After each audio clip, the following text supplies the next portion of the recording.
একটা মেয়ে কি একটা নিজের সতীত্ব নিয়ে কি মিথ্যা কথা বলবে, এটা আপনার মনে হয়?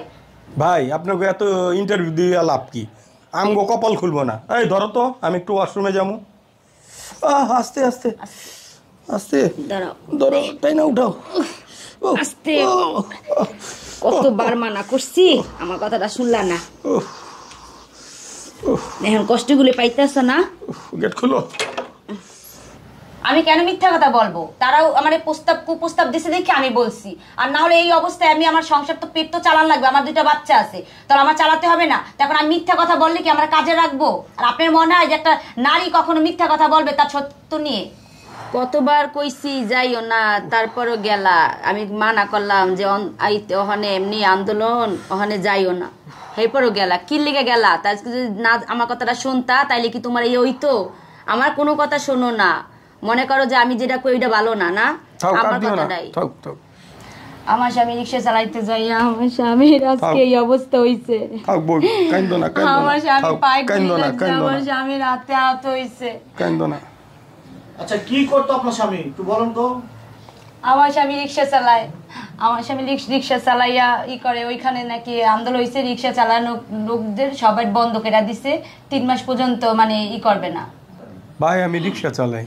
রিক্সা চালান ভাই, ওই যে সরকার রিক্সা বন্ধ করে দিচ্ছে তো, তাই আমরা আন্দোলন করতে গেছি। আমি মানা করছি, তারপর হয়ে গেছে যে আমরা তো উপায়, এই আমাদের ঘরের ভিতরে এই কামাই করে, এছাড়া তো আর কেউ কামাই করে না। আমরা 2টা বাচ্চা আছে, আমরা 4 জন মিলে এটা দিয়েই মানে চলি, টাকা দিয়ে আমরা চলি, সংসার চালাই আমাগো। এখন এই যদি না যায়, এই তো মনে করে গেছে যে আমার বাচ্চা, আমি যদি আজকে ঘরে বসে থাকি তা আমার বাচ্চা না খাই থাকবো, এর লেগেছে না আমার স্বামী গেছে কাজে, আমার কথা শুনে নাই। এখন না শুনে তো এক করছে ভুল, ওই যে মায়ের খাইয়াই করে আইছে। আর দ্বিতীয় কথা, আর যদি আমার স্বামী কাজে না যেত তা তো আমরা না খাই থাকতাম। এখন যে আমার স্বামী এইভাবে আহত হয়ে বসে রয়েছে, এখন তো আমরা ঘরে না খাইয়ান মাইয়া পোলাপান কি করবো এটা নিজে কইতে পারতেছি না। আমরা চাচ্ছি সরকার যেন আরো 3 মাস যেন আমাদের সময় দেয়। 3 মাসের ভিতরে আমার স্বামী একটা কিছু করতে পারলে আমরা দেশে চলে যাবো, আমরা এই ঢাকা শহর থাকবো না। আর এখন যদি সরকারে বন্ধ করে দেয়, তাহলে আমরা আমার বাচ্চা লই, আমার স্বামী লই আমরা কোথায় যাবো? না খাই আমাদের করা লাগবো, মরা লাগবো। ভাই আমি রিক্সা চালানোর আগে দেশে মনে করেন কৃষি কাম করছি, তারপরে মনে করেন বাঙালি ব্যবসা করছি, এই অনেক কিছু করছি। লাস্ট পর্যায়ে এসে মনে করেন বিয়ে শাদি করে ফেলাইছি, তখন রিক্সা ধরছি, রিক্সা চালান শুরু করছি। কারণ রিক্সা ছাড়া আমার সংসার চালানো মুশকিল হয়ে গেছিলো।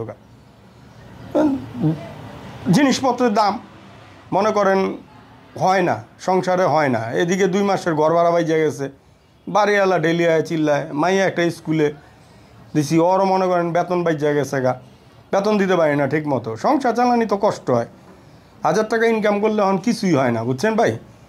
এই জন্যই তো এই যে রিক্সা বন্ধ করে দিচ্ছে দেখে সরকার, এই রিক্সার আন্দোলন করতে গেছিলাম। আমি কি আর বুঝতে পারছি যে ভাই এইরকম হইব যে গুলি লাগবো বা হাতে ব্যথা পাবো? আমি তো ভাবিনি কা।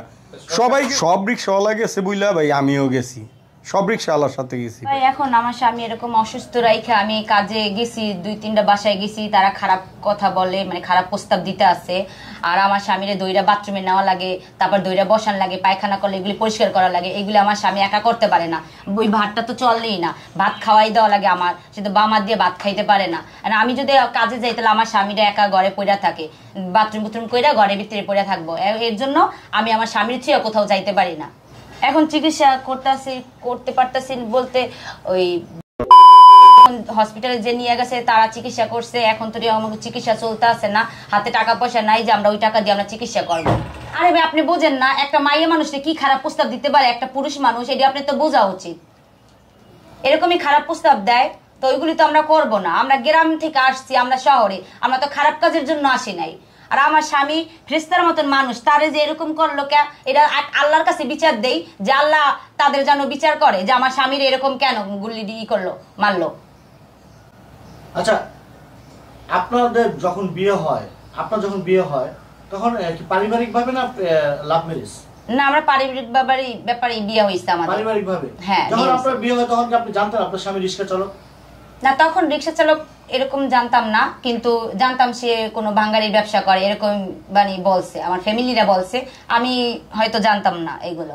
ভাই আপনি কি আপনার বিয়ের পরে রিক্সা চালক জীবন শুরু করলেন নাকি বিয়ের আগেই ছিলেন আপনি রিক্সা চালক? না ভাই, আমি বিয়ের পরে শুরু করছি, কারণ আমার ওই ওই কামে আমার পোষাইতো না। রিক্সায় মোটামুটি মোটামুটি চলতে পারতাম, এই জন্য আমি রিক্সা শুরু করছি বিয়ের পরে। বাঙালি ব্যবসা করে তো অনেক বড় লোক হয়ে যায়, তা আপনি ব্যবসায় লস খেলেন কেন? ওই ভাই আমার তো ছোটোখাটো বাঙালি ব্যবসা ছিল, ছোটোখাটো বাঙালি বুঝেন না, ছোটোখাটো আছে। তাই বাঙালি ব্যবসায় যদি বড় লোকই হইতাম তাহলে কি রিক্সা চালাইতে গেতাম? তাহলে তো আর রিক্সা চালাইতে গেতাম না। খারাপ লাগে ভাই, খারাপ লাগে। আচ্ছা ভাবি, যে আপনি কি আসলেই সত্যি কথা বলতেছেন? একটা মেয়ে কি একটা নিজের সতীত্ব নিয়ে কি মিথ্যা কথা বলবে? এটা আপনার মনে হয়?